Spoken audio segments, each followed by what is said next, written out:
Non, 2 mots, ce serait pas assez, mais je dirais...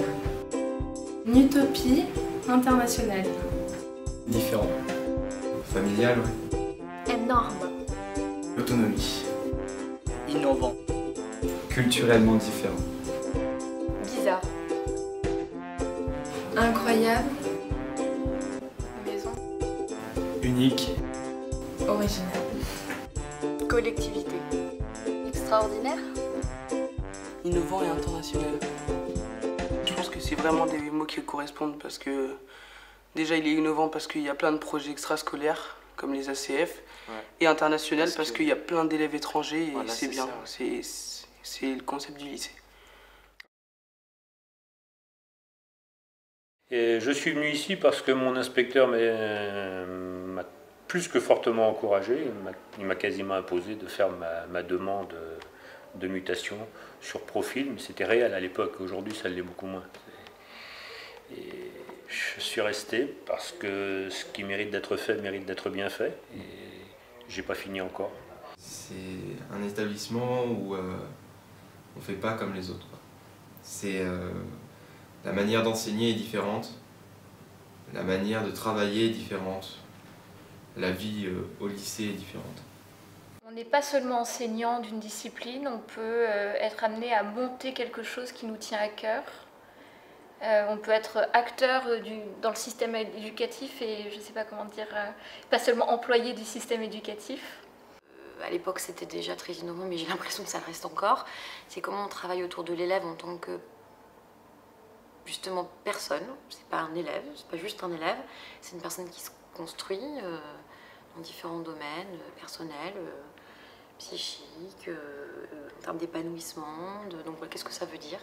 Je trouve que globalement, dans l'éducation maintenant, ou même partout, la société veut que tu n'as pas le droit de te tromper. En fait, se tromper, c'est de l'échec et l'échec est mal vu.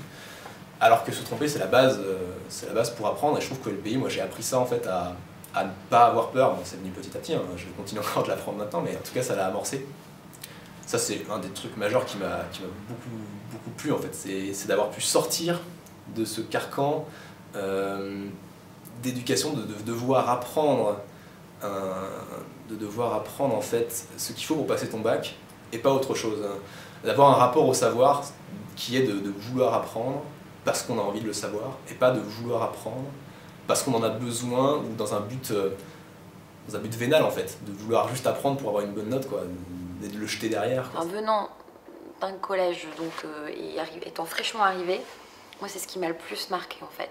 C'est le désir et l'envie qu'ont les collègues de se mettre au travail, dans la mise au travail. Ça va être j'entends sonner, je suis déjà dans le couloir en train d'aller à mon cours. C'est tout simple, ça paraît bête, mais c'est voilà. Voilà, on va bosser sur tel projet, on va faire ci, on va faire ça, des sollicitations permanentes de la part des collègues, de l'extérieur, auxquelles on répond. Et moi, c'est ça qui m'a le plus marqué en fait.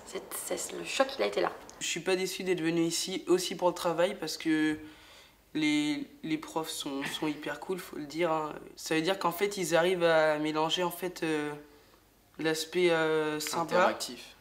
ludique, on va dire, aussi, ouais. sympa et en même temps, ils nous font travailler. Moi j'étais quelqu'un qui ne travaillait vraiment pas à la maison, j'étais vraiment quelqu'un qui ne faisait pas ses devoirs, c'est ce genre de mec. Et grâce au lycée pilote, franchement, grâce à leur méthode, j'ai pu apprendre petit à petit à commencer à travailler et c'est devenu régulier. C'est pas comme dans les autres lycées, ils prennent de nouvelles méthodes éducatives, ils ont d'autres moyens aussi, ils testent des choses sur nous comme la tablette ou les ACF et les BAS et du coup j'espère qu'ils font ça pour les mettre dans d'autres lycées parce que c'est vraiment super. Les élèves ont dû vous en parler de ce qui s'appelle des ACF et des BAS, donc les activités complémentaires de formation qui consistent à faire des projets personnels sur toute l'année, montés avec des élèves interdisciplinaires, donc des secondes, des premières, des terminales qui vont mettre à bien un projet, quel qu'il soit. En fait, ils peuvent choisir, ça peut vraiment être n'importe quoi, un peu sur le principe du TPE, mais je dirais même encore plus libre que ça, avec plus de temps alloué, parce que c'est une demi-journée toutes les 2 semaines. Tout le lycée se met en branle-bas de combat, tout le monde fait un peu sa sauce dans son coin, et c'est assez beau à voir, donc c'est une émulsion. On a chacun ACF choisi un sujet et on a travaillé sur ce sujet. Par exemple, notre ACF, c'est la radio. Ouais. Et les Chinois, nous, on peut parler les cultures chinoises et d'autres Français. Ils pouvaient parler les musiques, les sportives, des choses comme ça. Ouais, Ouais. voilà. Le travail, c'est beaucoup d'autonomie et enfin, c'est très plaisant de savoir qu'on peut travailler par soi-même et tout en demandant de l'aide si besoin. Les BAS, besoin approfondissement soutien, ce sont des cours particuliers le jeudi où chaque élève s'inscrit dans le cours qui l'intéresse pour soit approfondir, soit s'il est en difficulté, avoir de l'aide. Même nous, même les surveillants, on fait des BS de temps en temps sur des sujets. Ça peut être d'actualité ou même sur des matières. J'ai une amie qui fait de l'italien par exemple, qui fait des BS d'italien. Moi je vais faire un BS sur l'Ukraine, la situation là-bas et tout ça. Il y a beaucoup de travail de groupe, du coup ça fait répartir la tâche, du coup ça fait plein de... Ça change beaucoup, ça change en mieux. Et il y a aussi au niveau du SAMU, je ne sais pas si vous connaissez. C'est une salle tout en bas vers la vie scolaire où il y a tous les professeurs de matières scientifiques. Donc on y va, à chaque fois on a un devoir maison ou des questions, et ils sont toujours là, il y en a au moins un. On y va et ils nous aident, ils répondent à toutes nos questions, etc. Et puis après il y a aussi le côté innovation numérique avec le projet des tablettes. On a tous des tablettes au lycée, quoi. Il y a beaucoup d'apprentissages différents ici qu'on n'a pas dans les autres lycées. Par exemple les TICM, des cours d'informatique en seconde. TICE, c'est Technologie de l'information et de la communication dans l'éducation. Sigle utilisé dans beaucoup d'établissements, et nous on y a rajouté médias parce que tous les élèves du lycée en seconde, dans le cadre de modules interdisciplinaires, sont obligés, font une émission de radio, une vidéo, un blog et une présentation orale avec un support multimédia. On a l'impression de travailler en s'amusant, on n'a pas l'impression de vraiment travailler, sauf quand on ne comprend pas et que c'est compliqué, qu'on se prend la tête, mais sinon c'est comme... c'est divertissant. C'est un cours obligatoire pour tous les élèves de seconde, 1 heure par semaine. Le Webfolio, c'est parti il y a quelques années, je dirais il y a 7-8 ans, du constat suivant. Nos élèves au lycée font plein de projets créatifs qui ne sont pas valorisés par le diplôme du bac. C'est-à-dire que dans le cadre de notre projet d'établissement, il y a des projets interdisciplinaires, des projets interniveaux, une pédagogie de projet qui est mise en œuvre dans les disciplines de manière interdisciplinaire et interniveau. Et ça veut dire qu'un élève qui a passé 3 ans au LP2I, il a pu faire des vidéos créatives dans le cadre d'une ACF, c'est des sigles que vous avez peut-être déjà entendus, des émissions de radio en cours de langue, une exposition par le biais de son TPE, etc. Et qu'au bout du compte, tout ça est gommé. Tout ça est gommé à la fin par un diplôme du bac qui ne met pas en valeur les spécificités de l'établissement et les compétences acquises dans cet établissement.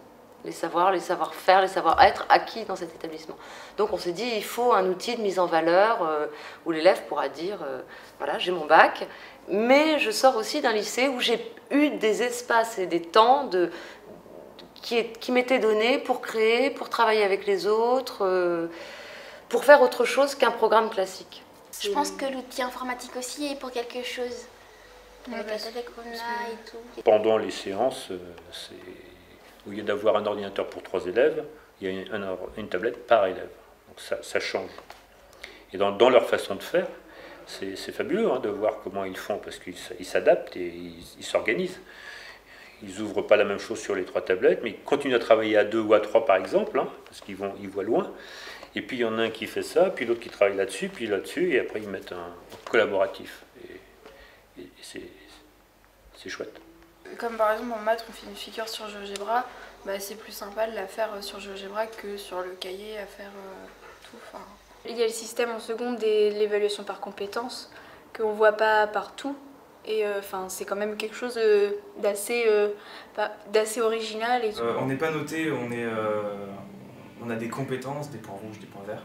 Et ça, c'est très bien. Je trouve, enfin, moi personnellement, j'aime bien. Alors il y a différents grades là-dedans, on pourrait en parler longtemps, mais c'est de ne pas mettre de notes, la notation. Moi je ne note pas, j'évalue, ce qui n'est pas la même chose du tout. Et je montre à l'élève qu'à un instant donné, il y a un cliché instantané qui lui dit bah, tu es capable de faire ça ou tu es capable de faire ça. On peut le prendre, le verre est à moitié plein ou à moitié vide, ça dépend les pessimistes, les optimistes, mais il n'y a pas besoin de mettre de notes pour ça. Si j'ai mis une question sur, mettons un barème, parce que des fois ils demandent, alors ils disent bah, ça je le note sur 5, tu as 2, bah, voilà, 2 sur 5, il n'y a pas besoin de traduire ça sur 20 par exemple. J'ai l'impression que je sais pourquoi, quand je travaille, dans quoi ça va me servir plus tard. On travaille plus en autonomie, on fait plus de projets en groupe, et ça m'aide beaucoup parce que moi le travail individuel, ça me réussit pas trop. Et le fait de travailler en groupe, j'apprends mieux. Et puis après il y a aussi l'histoire des ACF, et donc ça me permet aussi d'avoir d'autres choses qui m'intéressent, que je peux faire, quoi. Je pense que ça peut nous apprendre des choses qu'on n'apprendrait pas dans d'autres lycées. Et avec ça, plus tard, quand on sortira, on aura des choses, ne serait-ce que prendre des contacts avec des gens, appeler des associations, des entreprises pour monter un projet, gérer un budget, gérer un groupe, tout ça, on l'aurait peut-être pas fait dans un autre lycée. Et c'est des choses qui nous serviront sûrement dans la vie de plus tard. C'est vraiment basé sur l'autonomie et l'investissement. Si on n'est pas investi, si on n'est pas autonome, on peut pas réussir ici. Ça nous forge comme disent certains profs, ça nous forge pour le post-bac et pas pour le bac. Et puis le LP2I a une nature propre à elle-même. Ici, tout le monde s'accepte, ce qui est différent d'ailleurs. Il n'y a pas de notion de groupe. On est ouvert à tout, que ça soit vestimentaire, il y a tous les profs, on peut aller leur parler. Puis à l'ambiance surtout, les gens ils te prennent pas de haut, ils sont super sympas et c'est passé tout seul, quoi. Au niveau de mon fils, il a eu un très très gros malaise au collège. Il était pressé d'en sortir. Ce qui m'a étonné, c'est qu'il est plutôt introverti quand même. Ce type d'établissement, c'est vrai que si on n'est pas ouvert à l'autre, je pense qu'en rester introverti, à mon avis, c'est compliqué. C'est vrai que moi je craignais que l'établissement lui convienne pas. Et je pense que sur le coup, en fait, ça a été plus révélateur. Voilà, je sais qu'à la fin de sa première année, il était ravi, il était libéré d'un poids, il était... vraiment, c'était... il y avait entre guillemets une reconnaissance du fait d'avoir postulé en fait, au lycée, d'avoir pu intégrer la structure. C'est vrai que le lycée a une base, je trouve, assez sociale, qu'on ne retrouve pas forcément ailleurs. Au niveau des...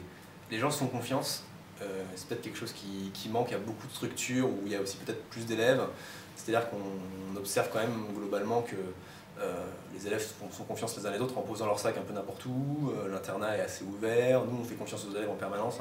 On leur confie les clés, on les laisse ouvrir les salles. Il n'y a pas de problème de vol, très peu, contrairement à d'autres lycées qui, je pense, font la police très souvent, ont des structures pour, des casiers, etc. On a eu des casiers régulièrement.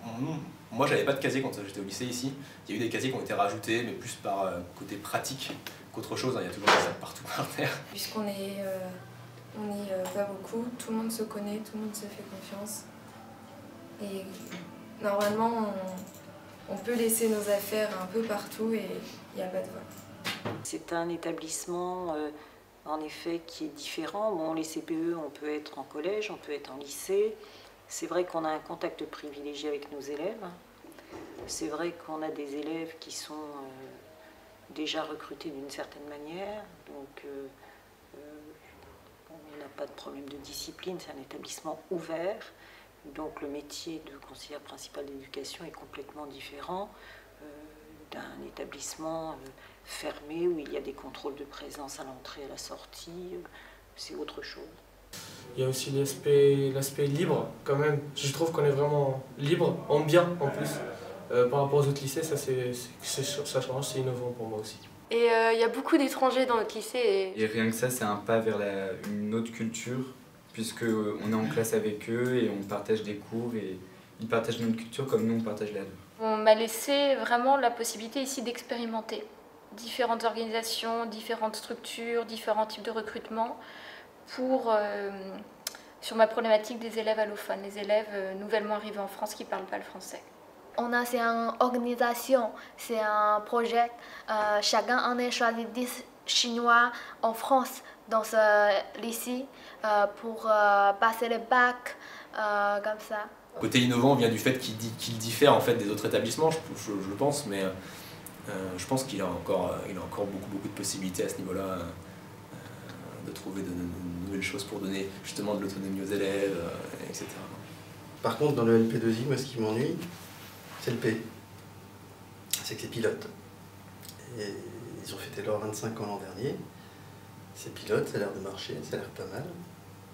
Pourquoi on ne développe pas dans d'autres établissements? Alors certes, je sais qu'il y en a quelques-uns en France, mais ça reste 1 sur 30. Il y a 30 lycées, je pense, sur l'académie, grosso modo, et il n'y en a qu'un seul.